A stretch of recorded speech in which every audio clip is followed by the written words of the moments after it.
Shalom jemaat yang dikasihi Tuhan Yesus Kristus. Sebelum kita istirahat malam ini, saya mengajak kita untuk merenungkan dan mengalami kebenaran firman Tuhan dari Matius pasal 5 ayat 13. Kamu adalah garam dunia. Jika garam itu menjadi tawar, dengan apakah ia diasinkan? Tidak ada lagi gunanya selain dibuang dan diinjak orang. Saudara-saudara yang dikasihi Tuhan, ini salah satu ayat dalam khotbah Yesus di bukit. Dan Yesus mengajarkan prinsip kerajaan Allah yang harus dinampakkan di bumi.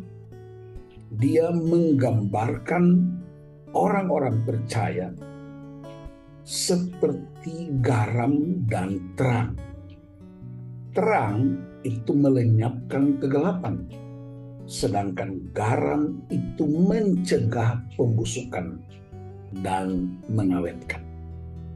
Nah, saya ingin mengajak kita untuk mengerti fungsi garam di zaman Tuhan Yesus. Garam tidak hanya untuk rasa masakan, tidak hanya untuk menjaga supaya tidak terjadi pembusukan pada daging atau ikan atau makanan tertentu, tapi garam juga dipakai untuk mencegah berkembangnya virus. Karena virus-virus itu bisa datang dari kotoran binatang atau kotoran manusia. Dan orang-orang di zaman itu sebelum menguburkan kotoran itu biasanya ditaburkan garam. Untuk apa? Untuk mematikan virus-virus yang bisa muncul dari kotoran-kotoran itu. Kemudian ditutup. Berarti fungsi garam ialah mematikan virus dan mencegah virus itu tidak berkembang menjadi penyakit sosial dalam masyarakat. Tapi garam juga kita tahu untuk menjaga supaya makanan tertentu tidak mengalami pembusukan. Dia fungsinya mengawetkan, tapi juga memberi rasa bagi makanan. Nah, dalam konteks itulah Yesus menggambarkan murid-murid dan orang percaya ibarat garam. Ini metaforanya supaya kita mengerti. Jadi kehadiran orang-orang percaya, kehadiran murid-murid Kristus harus seperti garam itu, yaitu mematikan virus dan mencegah virus tidak boleh menyebar menjadi penyakit sosial dalam masyarakat. Garam juga mengawetkan sesuatu sehingga tidak terjadi pembusukan, tapi dia juga memberi rasa sedap bagi makanan tertentu. Tapi ingat bahwa garam juga tidak disukai oleh orang-orang yang hipertensi atau yang darah tinggi, karena garam bisa memicu hipertensi. Jadi pada satu pihak garam dibutuhkan oleh orang-orang yang sehat, tapi garam tidak dibutuhkan oleh orang-orang yang sakit, terutama hipertensi. Nah, karena itu saudara-saudaraku, mari kita renungkan kehadiran kita setiap hari di rumah, di dalam gereja, di keluarga, di masyarakat, di marketplace.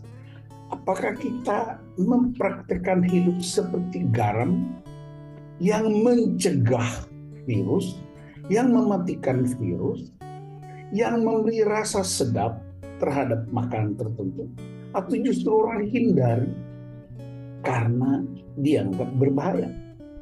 Tetapi Yesus menggunakan kalimat ini. Jika garam itu menjadi tawar, dengan apakah ia diasinkan? Garam pada hakikatnya asin. Dia memang tidak perlu diapa-apakan, dia otomatis asin. Dan karena itu ketika dia menjadi tawar, tidak ada kekuatan apapun lagi yang bisa membuat dia berfungsi seperti hakikatnya.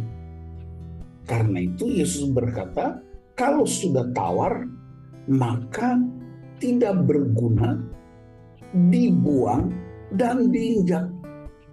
Perhatikan, kalau sudah tawar, garam itu tidak berguna, dibuang, diinjak. Ini artinya apa? Levelnya rendah. Levelnya tidak dibutuhkan. Levelnya nothing. Berarti dia bukan lagi garam. Karena itu saudara-saudaraku, saya mengajak kita untuk mari kita mulai belajar dari cara Yesus menolong kita untuk memahami siapa kita, fungsi kita, kehadiran kita sebagai murid-murid Kristus. Ada begitu banyak virus yang sedang melanda dunia ini. Ada virus korupsi, virus manipulasi, kekerasan dalam rumah tangga, ya, penyalahgunaan jabatan, narkoba, pemberontakan terhadap orang tua, hubungan-hubungan yang tidak dapat dipulihkan kembali. Kehadiran kita mesti menjadi berkat. Kehadiran kita dibutuhkan. Jangan sampai kehadiran kita menjadi beban, bahkan dianggap tidak berguna, dibuang, dan diinjak orang. Saya berdoa saudara-saudaraku, supaya kita anak-anak Tuhan secara khusus di GKO Sola Gracia benar-benar mempraktikkan kebenaran ini, yaitu bagaikan garam yang berfungsi untuk mematikan virus-virus, mencegah virus tidak menyebar, memberi rasa sedap bagi orang lain, dan juga memberi pengawetan sehingga tetap terpelihara. Saya berharap kehadiran kita dimanapun dibutuhkan, kita dirindukan, dicintai, bukan diblok karena dianggap sebagai beban dan tidak berguna. Tuhan Yesus memberkati Bapak Ibu Saudara menjadi keluarga garam dunia. Haleluya. Amin.